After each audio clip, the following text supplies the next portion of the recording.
Middelschat, Kapelleke Boer. Oeteweg begint altijd. En Oeteweg deed het heel graag om dat ieder jaar te organiseren. En we hopen dat in de toekomst nog het andere kapellen erbij komen. Ik zie door Michel Schoor. Michel, richt maar een kapel op, jong. Doe dat zo blazen, wel beter, zoals allemaal. Begin een kapel, altijd leuk.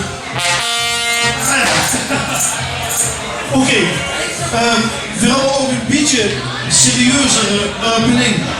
En er zijn nogal dingen gebeurd in de laatste jaren die absoluut niet leuk zijn. En daar wil we even aandacht aan schenken.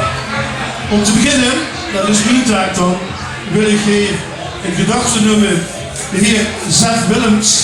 Hij is 17 december overleden. Sef was ook lid van de Soortsbaan. Hij is jaren lid van de Raad van Elf van de Vlaamse geweest. En hij is ook oppervlaams geweest over een periode van ongeveer meer dan 20 jaar. Hij heeft het fantastisch gedaan. Maar Sef, dat was ook onze bescherming.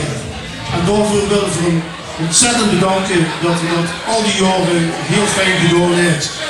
Hij kwam op het Kapelleke Boer en ik kreeg er meestal 1 of 2 flesjes lekkere Limburgse ales. En zo tegen de avond waren die al op. Dus wat dat betreft, Sef, van u de hemel jong, hartstikke bedankt voor alles wat ze voor moeten werken door ons. En we zullen altijd aan dit blijven denken. Applaus voor Sef.